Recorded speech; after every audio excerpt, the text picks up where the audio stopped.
ನಮಸ್ತೆ. 7ನೇ ತರಗತಿಯ ಸಮಾಜ ವಿಜ್ಞಾನ ಪಾಠಭಾಗಕ್ಕೆ ಮತ್ತೆ ಸ್ವಾಗತ. ಮಕ್ಕಳೇ, ಕಳೆದ ತರಗತಿಯಲ್ಲಿ ನಾವು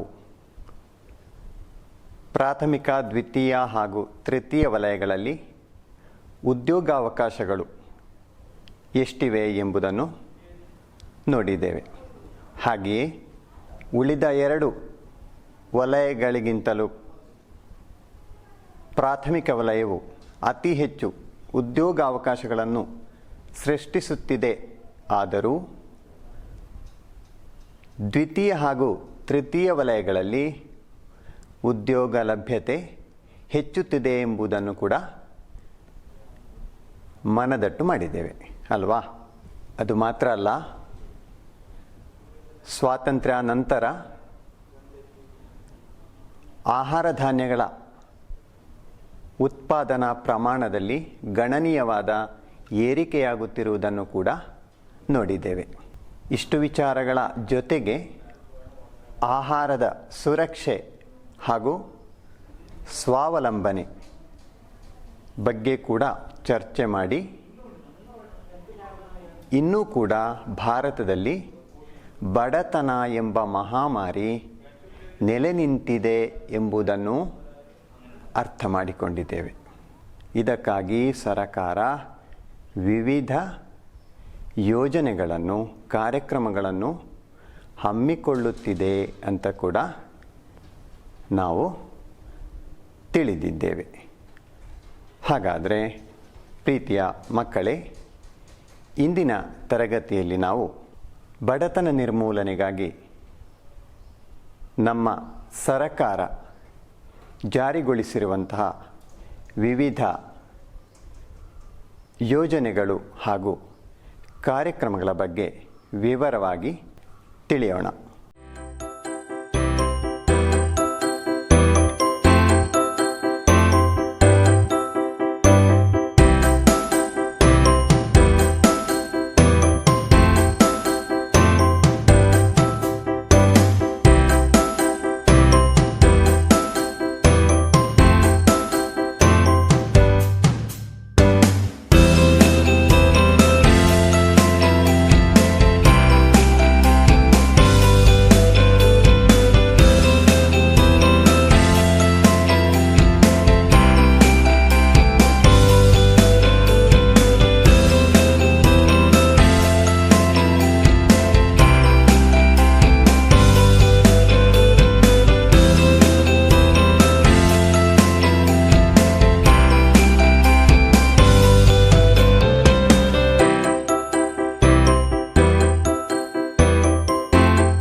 ವಿಡಿಯೋ ನೋಡಿದಿರಲ್ವಾ?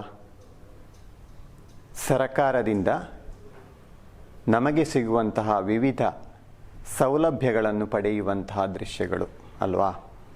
ಹಾಗಾದರೆ ಇಂತಹ ಸೌಲಭ್ಯಗಳು ದೊರೆಯುವುದು ಯಾವ ಯೋಜನೆಯ ಮೂಲಕ? ಹಮ್ಮಿಕೊಂಡಂತಹ ಕಾರ್ಯಕ್ರಮಗಳು ಯಾವುದೆಲ್ಲ ಎಂಬುದನ್ನು ನೋಡೋಣ. ಸರಕಾರದ ಯೋಜನೆಗಳು: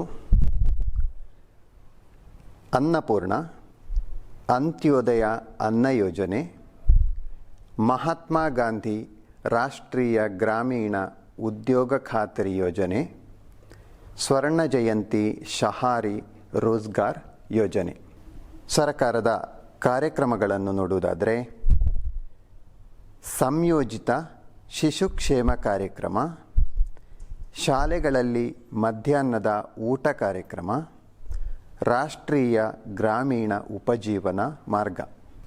ಹಾಗಾದರೆ ಸರಕಾರದ ಈ ಯೋಜನೆಗಳನ್ನು ಹಾಗೂ ಕಾರ್ಯಕ್ರಮಗಳನ್ನು ವಿವರವಾಗಿ ನೋಡೋಣ. ಸ್ವರ್ಣ ಜಯಂತಿ ಶಹಾರಿ ರೋಜ್ಗಾರ್ ಯೋಜನೆ ನಗರಗಳ ಉದ್ಯೋಗರಹಿತರಿಗೆ ಪ್ರಯೋಜನ. ಸ್ವಉದ್ಯೋಗವನ್ನು ಪ್ರೋತ್ಸಾಹಿಸುವುದು. ಎರಡನೆಯ ಯೋಜನೆ ಅನ್ನಪೂರ್ಣ ಯೋಜನೆ. ಸ್ವಂತ ಆದಾಯವಿಲ್ಲದ 65 ವರ್ಷಕ್ಕಿಂತ ಮೇಲ್ಪಟ್ಟವರಿಗೆ ಪ್ರಯೋಜನ. ಪ್ರತಿ ತಿಂಗಳಲ್ಲಿ 10 ಕಿಲೋಗ್ರಾಂ ಅಕ್ಕಿಯನ್ನು ರೇಷನ್ ಅಂಗಡಿಗಳಿಂದ ಉಚಿತವಾಗಿ ನೀಡುವುದು. ಅಂತ್ಯೋದಯ ಅನ್ನ ಯೋಜನೆ. ಇದರಲ್ಲಿ ಬಡತನ ರೇಖೆಗಿಂತ ಕೆಳಗಿರುವ ಅತ್ಯಂತ ಸಂಕಷ್ಟದಲ್ಲಿರುವ ಕುಟುಂಬಗಳಿಗೆ ಪ್ರಯೋಜನ. 3 ರೂಪಾಯಿಯಂತೆ ತಿಂಗಳಿಗೆ 35 ಕಿಲೋಗ್ರಾಂ ಅಕ್ಕಿ ಹಾಗೂ 2 ರೂಪಾಯಿಯಂತೆ ಗೋಧಿ ವಿತರಣೆ. ಮಹಾತ್ಮ ಗಾಂಧಿ ರಾಷ್ಟ್ರೀಯ ಗ್ರಾಮೀಣ ಉದ್ಯೋಗ ಖಾತರಿ ಯೋಜನೆ.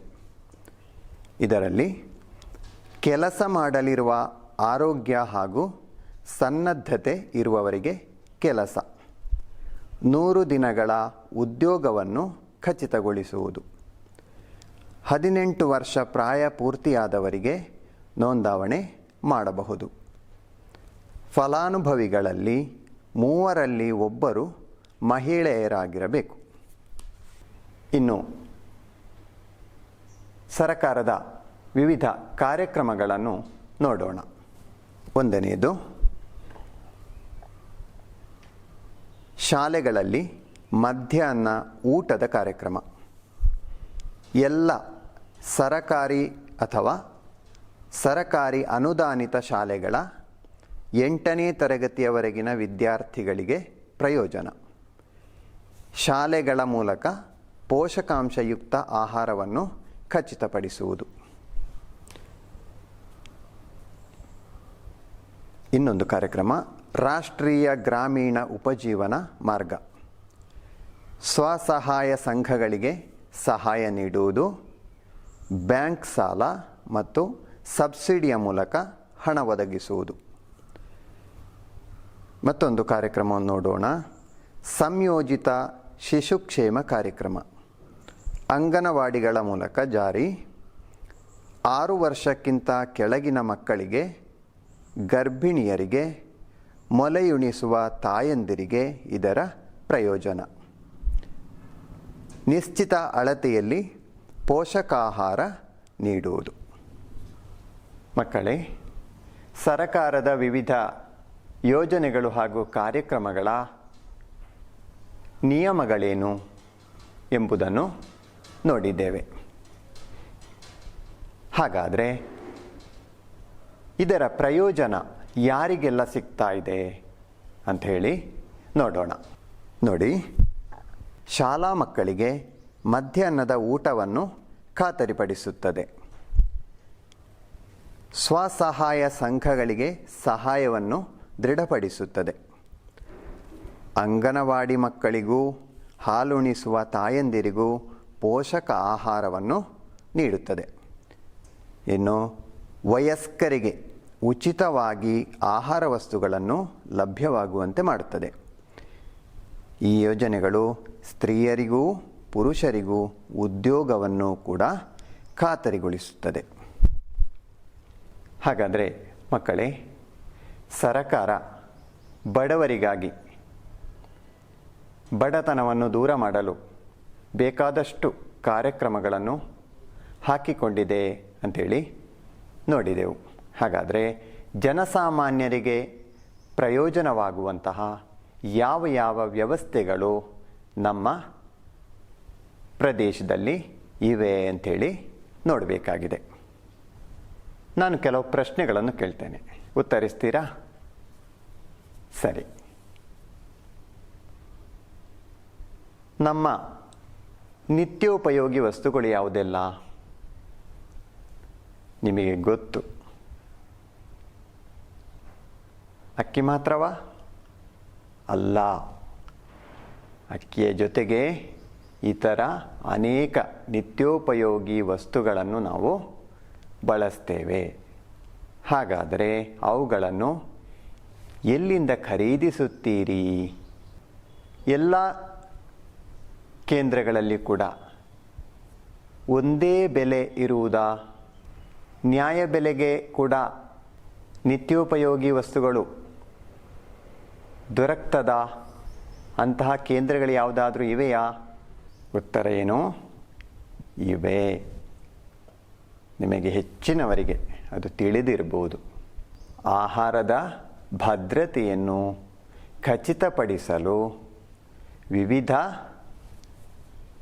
ಸಾರ್ವಜನಿಕ ವಿತರಣಾ ವ್ಯವಸ್ಥೆ ನಮ್ಮ ರಾಜ್ಯದಲ್ಲಿ ಇವೆ ಅಲ್ವಾ? ಹಾಗಾದರೆ ಸಾರ್ವಜನಿಕ ವಿತರಣಾ ವ್ಯವಸ್ಥೆ ಎಂದರೇನು ಅಂತ ಮೊದಲು ನೋಡೋಣ. ಸಾರ್ವಜನಿಕ ವಿತರಣಾ ವ್ಯವಸ್ಥೆ ಸಮಾಜದಲ್ಲಿ ಅಗತ್ಯವಿರುವವರಿಗೆಲ್ಲ ಆಹಾರ ವಸ್ತುಗಳು ಮತ್ತು ಇತರ ನಿತ್ಯೋಪಯೋಗಿ ವಸ್ತುಗಳನ್ನು ನ್ಯಾಯವಾದ ಬೆಲೆಯಲ್ಲಿ ನೀಡುವ ಜವಾಬ್ದಾರಿಯನ್ನು ಹೊಂದಿರುವ ಸರಕಾರಿ ನಿಯಂತ್ರಣದಿಂದ ಕಾರ್ಯನಿರ್ವಹಿಸುವ ಸಂಸ್ಥೆಗಳ ಶೃಂಖಲೆಯು ಸಾರ್ವಜನಿಕ ವಿತರಣಾ ವ್ಯವಸ್ಥೆಯಾಗಿದೆ.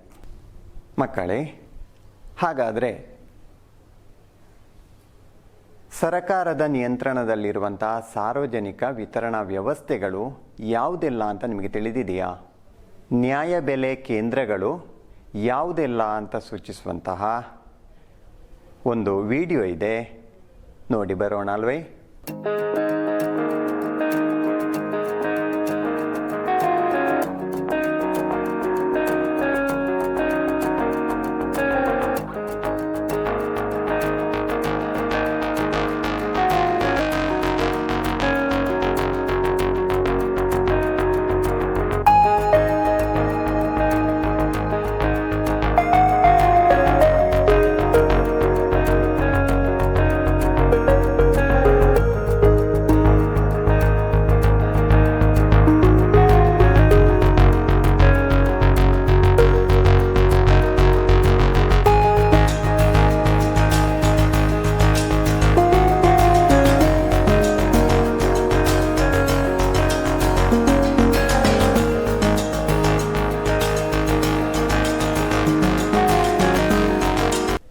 ವಿಡಿಯೋ ನೋಡಿದಿರಲ್ವ ಮಕ್ಕಳೇ?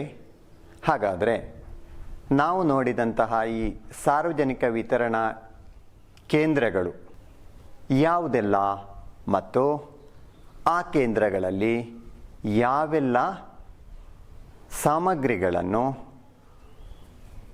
ಒದಗಿಸಲಾಗ್ತದೆ ಅಂಥೇಳಿ ಪಟ್ಟಿ ಮಾಡೋಣ. ಇಲ್ಲಿ ಸಾರ್ವಜನಿಕ ವಿತರಣಾ ಕೇಂದ್ರಗಳು ಹಾಗೂ ಲಭಿಸುವ ವಸ್ತುಗಳನ್ನು ಕೊಟ್ಟಿದ್ದಾರೆ. ಒಂದನೇದು ಸಾರ್ವಜನಿಕ ವಿತರಣಾ ಕೇಂದ್ರ. ನಾವು ರೇಷನ್ ಶಾಪ್ ಅಂತ ಹೇಳ್ತೇವೆ. ಲಭಿಸುವ ವಸ್ತುಗಳು ಅಕ್ಕಿ, ಗೋಧಿ, ಸಕ್ಕರೆ, ಸೀಮೆಎಣ್ಣೆ ಮೊದಲಾದವುಗಳು. ನೀತಿ ಮೆಡಿಕಲ್ ಸ್ಟೋರ್, ಔಷಧಗಳು ಲಭಿಸ್ತವೆ. ಹಾರ್ಟಿಕಾರ್ಪ್, ತರಕಾರಿಗಳು ಲಭ್ಯವಾಗುವಂತಹ ಕೇಂದ್ರ.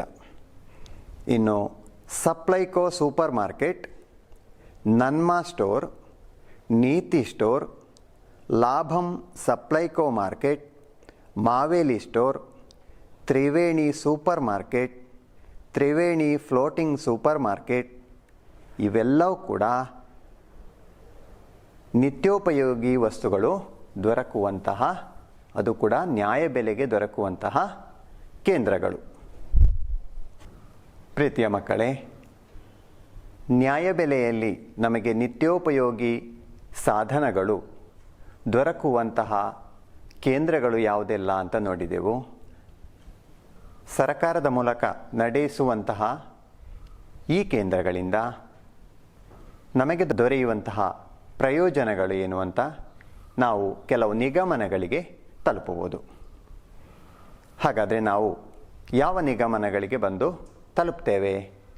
ಇದರಿಂದ ನಮಗೆ ತಿಳಿದು ಬಂದಂಥ ವಿಚಾರ ಯಾವುದು ನೋಡುವ. ಆಹಾರ ಸುರಕ್ಷೆಯನ್ನು ಖಾತರಿಪಡಿಸುವುದರಲ್ಲಿ ಸರಕಾರಕ್ಕೆ ಪ್ರಧಾನ ಪಾತ್ರವಿದೆ. ಆಹಾರ ಭದ್ರತೆಯನ್ನು ಖಾತರಿಪಡಿಸಲು ಪ್ರಬಲವಾದ ಒಂದು ಸಾರ್ವಜನಿಕ ವಿತರಣಾ ವ್ಯವಸ್ಥೆ ಅಗತ್ಯವಾಗಿದೆ. ಕೇರಳದಲ್ಲಿ ಕಾರ್ಯಾಚರಿಸುವ ಸಾರ್ವಜನಿಕ ವಿತರಣಾ ಕೇಂದ್ರಗಳ ಮೂಲಕ ನಿತ್ಯೋಪಯೋಗಿ ವಸ್ತುಗಳನ್ನು ಅಗತ್ಯವಿರುವ ಎಲ್ಲ ಜನರಿಗೂ ನ್ಯಾಯಬೆಲೆಗೆ ಪೂರೈಸಲಾಗ್ತದೆ. ಮಕ್ಕಳೇ, ಇದರ ಜೊತೆಗೆ 2013 ವರ್ಷದಲ್ಲಿ ಭಾರತದ ಪಾರ್ಲಿಮೆಂಟ್ ಆಹಾರ ಭದ್ರತೆಯ ನಿಯಮವನ್ನು ಅಂಗೀಕರಿಸಿದೆ. ಅದನ್ನೊಮ್ಮೆ ನೋಡೋಣ. ಆಹಾರ ಭದ್ರತೆಯ ನಿಯಮ, ಫುಡ್ ಸೆಕ್ಯೂರಿಟಿ ಲಾ. ವಿಶೇಷತೆಗಳು: ಆಹಾರ ಭದ್ರತೆಯು ಸರಕಾರದ ಕಾನೂನುಬದ್ಧವಾದ ಜವಾಬ್ದಾರಿಯಾಗಿದೆ. ಅವಶ್ಯವಾಗಿರುವಷ್ಟು ಮತ್ತು ಪೋಷಕಾಂಶಯುಕ್ತವಾದ ಗುಣಮಟ್ಟದ ಆಹಾರ ವಸ್ತುಗಳು ಮಿತವಾದ ಬೆಲೆಗೆ ಎಲ್ಲರಿಗೂ ಲಭಿಸುವಂತೆ ಖಚಿತಪಡಿಸುವುದು. ಆಹಾರ ವಸ್ತುಗಳ ಲಭ್ಯತೆಯು ಪೌರರ ನ್ಯಾಯಯುತವಾದ ಹಕ್ಕು ಆಗಿದೆ. ವಿದ್ಯಾರ್ಥಿಗಳೇ, ಆಹಾರ ಭದ್ರತೆಯ ನಿಯಮವನ್ನು ಜಾರಿಗೊಳಿಸಿದರೆ ಮಾತ್ರ ಸಾಲದು ಅಲ್ವಾ? ಆಹಾರ ಭದ್ರತೆಯನ್ನು ಒದಗಿಸುವಲ್ಲಿ ನಮಗೆ ಅನೇಕ ಸವಾಲುಗಳು ಕೂಡ ಇವೆ. ಹಾಗಾದರೆ ಈ ವಲಯವು ಎದುರಿಸುವಂತಹ ಸವಾಲುಗಳೇನು ಎಂಬುದನ್ನು ತಿಳಿಸುವಂತಹ ಕೆಲವು ಪತ್ರಿಕಾ ತುಣುಕುಗಳು ಇಲ್ಲಿವೆ ನೋಡಿ. ಸಬ್ಸಿಡಿಯ ಕಡಿತ, ಕೃಷಿಕರು ಸಂಕಷ್ಟದಲ್ಲಿ. ಹಾದಿ ತಪ್ಪುವ ಕೃಷಿ ಭೂಮಿಗಳು, ಆಹಾರೋತ್ಪಾದನೆಯಲ್ಲಿ ಗಣನೀಯ ಕುಸಿತ. ಪ್ರಾಕೃತಿಕ ವಿಕೋಪ, ಆಹಾರ ಧಾನ್ಯಗಳ ಉತ್ಪಾದನೆಯಲ್ಲಿ ಗಣನೀಯ ಇಳಿಕೆ. ಕೃಷಿಕರ ಆರ್ಥಿಕ ಸಂದಿಗ್ಧತೆ, ಅಸಾಧ್ಯವಾದ ಯಾಂತ್ರೀಕರಣ. ಪತ್ರಿಕಾ ತುಣುಕುಗಳನ್ನು ಗಮನಿಸಿದಿರಲ್ವಾ? ನಮ್ಮ ಆಹಾರ ಉತ್ಪಾದನಾ ವಲಯವು ಎದುರಿಸುವಂತಹ ಸವಾಲುಗಳನ್ನು ಮನದಟ್ಟು ಮಾಡುವಂತಹ ತುಣುಕುಗಳು. ಹಾಗಾದರೆ ಈ ವಿಚಾರದಿಂದ ನಾವು ಕೆಲವು ಆಹಾರ ಉತ್ಪಾದನಾ ರಂಗವು ಎದುರಿಸುವಂತಹ ಸವಾಲುಗಳನ್ನು ಪಟ್ಟಿ ಮಾಡೋಣ. ಪ್ರಾಕೃತಿಕ ವಿಕೋಪಗಳಿಂದ ಉಂಟಾಗುವ ಕೃಷಿ ನಾಶ, ಕೃಷಿ ಭೂಮಿಯನ್ನು ಇತರ ಅಗತ್ಯಗಳಿಗೆ ಉಪಯೋಗಿಸುವುದು, ಸಬ್ಸಿಡಿಯನ್ನು ಕಡಿತಗೊಳಿಸಿದುದು, ಯಂತ್ರಗಳನ್ನು ಕೊಂಡುಕೊಳ್ಳಲು ಸಾಧ್ಯವಾಗದ ಸ್ಥಿತಿ, ಹವಾಮಾನದಲ್ಲಿ ಉಂಟಾದ ಬದಲಾವಣೆ, ವಿಮಾ ಸೌಲಭ್ಯವನ್ನು ಖಚಿತಪಡಿಸಲು ಸಾಧ್ಯವಾಗದೇ ಇರುವುದು, ರಾಸಾಯನಿಕ ಗೊಬ್ಬರಗಳ ಅಮಿತವಾದ ಉಪಯೋಗವು ಕೃಷಿ ಭೂಮಿಯ ಫಲವತ್ತತೆಯನ್ನು ಕಡಿಮೆ ಮಾಡುತ್ತದೆ. ಆಹಾರ ಉತ್ಪಾದನಾ ವಲಯವು ಎದುರಿಸುವಂತಹ ಕೆಲವು ಸವಾಲುಗಳು ದೊಡ್ಡ ಪಟ್ಟಿಯನ್ನೇ ನಾವು ನೋಡಿದ್ದೇವೆ. ಹಾಗಾದರೆ ಆಹಾರ ಭದ್ರತೆಯನ್ನು ಖಚಿತಪಡಿಸಿ ಎಲ್ಲರಿಗೂ ಅವಶ್ಯಕತೆಗೆ ತಕ್ಕಂತೆ ವಿತರಣೆ ಮಾಡುವಂತಹ ಕೆಲಸ ಸಾಧ್ಯವಾಗಬೇಕಾದ್ರೆ ನಾವು ಈ ಸವಾಲುಗಳನ್ನು ಮೆಟ್ಟಿ ನಿಲ್ಲಬೇಕು. ಆಗ ಮಾತ್ರ ನಮಗೆ ಆಹಾರ ಭದ್ರತೆಯನ್ನು ಖಚಿತಪಡಿಸಲು ಸಾಧ್ಯ ಆಗ್ತದೆ. ಹಾಗಾದರೆ ನಾವು ಈ ಸವಾಲುಗಳನ್ನು ಹೇಗೆ ಎದುರಿಸಬಹುದು ಎಂಬುದನ್ನು ನೋಡಬೇಕಾಗಿದೆ. ಅದಕ್ಕಾಗಿ ಕೆಲವು ಪರಿಹಾರ ಮಾರ್ಗಗಳನ್ನು ಕೂಡ ಸೂಚಿಸೋಣ. ಯಾವುದೆಲ್ಲ ಪರಿಹಾರಗಳು? ಅರ್ಹರಾದವರಿಗೆ ಸಹಾಯಧನವನ್ನು ಖಾತರಿಗೊಳಿಸುವುದು, ಕೃಷಿಕರಿಗೆ ಯಂತ್ರೋಪಕರಣಗಳನ್ನು ಕಡಿಮೆ ಬೆಲೆಗೆ ಲಭ್ಯಗೊಳಿಸುವುದು, ಬೆಳೆಗಳಿಗೆ ವಿಮಾ ಸಂರಕ್ಷಣೆಯನ್ನು ಒದಗಿಸುವುದು, ಪ್ರಾಕೃತಿಕ ವಿಕೋಪಗಳಿಂದ ಉಂಟಾಗುವ ಕೃಷಿ ನಾಶಕ್ಕೆ ಅರ್ಹರಾದವರಿಗೆ ನಷ್ಟ ಪರಿಹಾರವನ್ನು ನೀಡುವುದು. ಹಾಗಾದರೆ ಮಕ್ಕಳೇ, ಎಲ್ಲ ಸವಾಲುಗಳನ್ನು ಕೂಡ ಮೆಟ್ಟಿ ನಿಲ್ಲುವಂತಹ ಉತ್ಪಾದನಾ ರಂಗವು ತಲೆ ಎತ್ತಲಿ ಅಂತ ನಾವು ಹಾರೈಸೋಣ. ಹಾಗೆಯೇ ಫಲಪ್ರದವಾದ